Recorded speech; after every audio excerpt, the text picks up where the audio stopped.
Every morning I have a ritual. I make tea and I can smell the fresh leaves. I can feel how hot the mug is. I can taste the milk and sugar. I hear the kettle boiling. I hear the sound of the spoon inside of the ceramic mug. I see the steam rise off of the tan liquid. And I take 20 minutes or so just for me. I sit and I drink it and I center. I pray. I listen to the birds or lack of birds in the winter. I wake up. I think about where I am and what's going on. Not to worry, not to think these are the things I have to do today, but here I am, sitting, drinking tea, who I am, and think about those I love, and I pray. If I get anxious during the day, I go and I know I can make another cup, and I can repeat this ritual. I can take a moment to breathe. I can relax. Our minds are really very complicated things. Back here in the back, we have a reptilian, animalistic brain that only thinks of fighting or fleeing, this fight or flight you may have heard of. Now, that part of our brain really keeps us alive. It gives us adrenaline and cortisol and every chemical we need to go from a placid, laid-back person to a superhuman who, as you've heard the stories of women that can lift cars to save a baby, or men that can march for days to save a friend. When the back of our brains unleash themselves, we are ready to survive. The thing is that we can't always be in that fight or flight mode, because it is way too much on us. We get anxious and we want to release that energy, but sometimes there's nowhere to release it. If you consider that God probably gave this to us back when we were being chased by lions, there's not a lot of lions chasing us right now. Our stressors aren't anything that we can run from. We're hiding in our homes from COVID-19, but we can't fight it. We wash our hands to combat it, but we can't put our hands on it and get rid of it. And we can't run to another town and it won't be there. We can't see it. We don't know who has it. We don't know if we're carrying it. It's a stressor we can't get away from. But the back of our mind is still telling us that it's like a lion and we should get out of here. But there's nothing we can do. And so that stress builds up. Those chemicals in our body build up. Our heart rates get faster. We get grumpy and short and irritated with each other. Our blood pressure goes up. We start looking for some release. Some people will turn to food to release themselves. Some will turn to cigarettes. Some will turn to alcohol. Some fill in the blank. You look for something to do. And that's nothing new at all. We've been doing this maybe since the first time we tasted the fruit in God's garden, the forbidden fruit. Because we have a front part of our brain that makes us human, that thinks about society, that thinks about art, that listens to music, that wants more than fighting or fleeing. It wants to love and to be loved, and it wants to thrive. And it's that front part of our brain that's saying there's nothing we can fight or flee from in this situation. So we get stuck in our own minds as we fight ourselves. So rituals are one way that you can bridge yourself. That you can bridge the scared part of your mind that's helping you stay alive and the peaceful part of your mind that wants to be in community and connect to people. Rituals like tea, rituals like prayer, and rituals like church. Something where you use the senses that speak to the back of your head, but also have meaning, and so speak to the front of your head. Something that gives your body something to do, to get that energy out, to put it somewhere. When I speak of church as a ritual, picture with me. Do you remember the sound of Hans ringing the bell? Remember the smell of the candles. Remember the sound of Terry playing the organ. I would break that.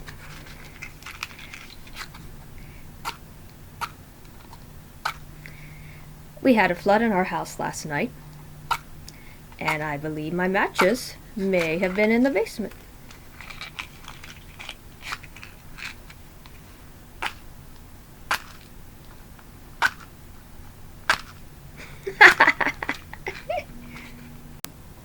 Yes, there was a pause there. I did not want you to see me over and over again trying to light wet matches. As I was saying, though, we were picturing church. Do you remember the smell of the candles, or the smell of Easter morning with the overwhelming flowers? Do you remember the feel of the soft pews, of the bulletins Lori has prepared for us?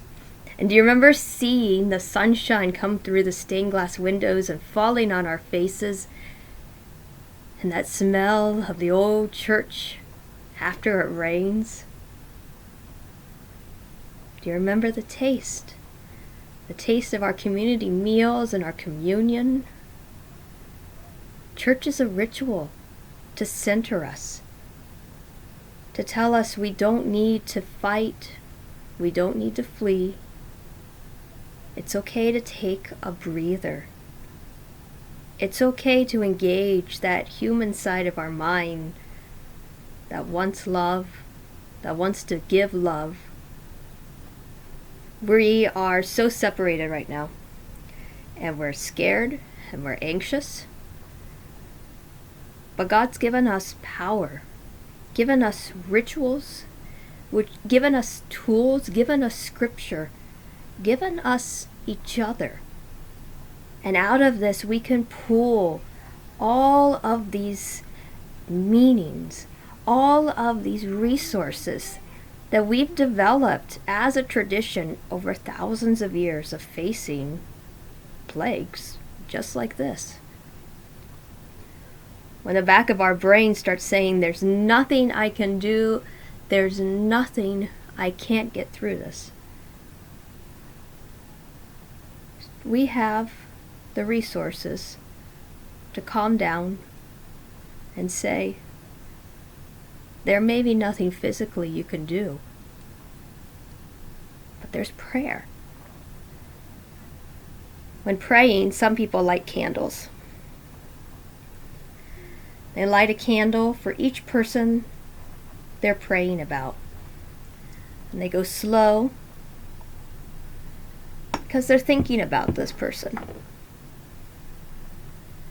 And as they pray about them, set them up.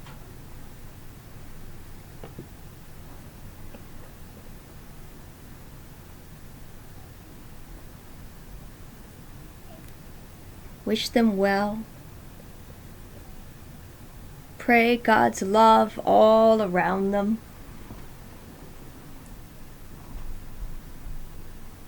You may have seen these in some churches. You can do this in your home. It can be a way that you can start a ritual to calm down, to take 15-20 minutes or more or less, depending on how much of a monkey mind you have. A time to pray. Some people color. You can color with crayons and big kids' books, or you can use little colored pencils and the adult coloring books. Down in the description of this video, you're going to find a link for some colorings for Lent. It's a way to let your mind wander over all your anxieties, pray about them, hand them to God, and take a breath. And you can do it because your hands are busy, and your nose is busy smelling the paper and the little flakes of wax. You can feel the sensation, the vibration. All of those other senses being engaged calm down the back of your brain, while the front of your brain calms down by talking with God. This week, our Governor Mike DeWine began one of his conferences with the state by talking about the 23rd Psalm. The 23rd Psalm is a ritual. Repeat it with me if you remember it, or if not, you can pause and look it up. I'm going to use the King James Version, which is not the translation of the Bible that we use at St. Michael's, but it's the translation that most people remember. And I'm talking about it as a ritual. And rituals are about bringing forth old traditions and memory and bringing them forward to use them again here. So, Psalm 23. The Lord is my shepherd, I shall not want. He maketh me to lie down in green pastures. He leadeth me beside the still waters. He restoreth my soul. He leadeth me in the paths of righteousness for his name's sake. Yea, though I walk through the valley of the shadow of death, I will fear no evil, for thou art with me. Thy rod and thy comfort, thy rod and thy staff, they comfort me. Thou preparest a table before me in the presence of mine enemies. Thou anointest my head with oil. My cup runneth over. Surely goodness and mercy shall follow me all the days of my life, and I will dwell in the house of the Lord forever. DeWine used the ritual of this familiar, beloved psalm to center us, to gather us together, to let us use our community and our loving minds before our fearful minds heard the bad news he had for us. In the psalm, the psalmist speaks of walking in a valley. Ahead of us, there's a mountain looming. All around us, there are mountains. We are in a valley. All around us is danger. He casts a shadow on our lives, and that shadow is the shadow of death. People are dying from COVID-19 now, here in Ohio. People we know may yet die from it. There is real evil about us, real enemies. Things are not okay. But for a moment in this valley of danger, we gather and remember that God's walking with us in this hellish time. God's active, looking for good places to lead us, looking for that living water to bring forth life, looking for the sweet green grasses for us to lay down in, to rest. And we don't need to seek them and worry about them. We just need to stick by God's side. And even if we perish in this valley, God won't let go. God's with us in life, in death, in life after death. In the book we're reading for Lent, Lillian Daniel speaks of how a community of love is stronger than death. How when we're called to be Christ-like, called to the universal priesthood of all believers, we are called to be ministers. We are all ministers to one another. And that's what builds this community of love. And that love cannot die, for that is the love of Christ. And Christ has already died. and conquered that death. Christ is our living, ever-refreshing water.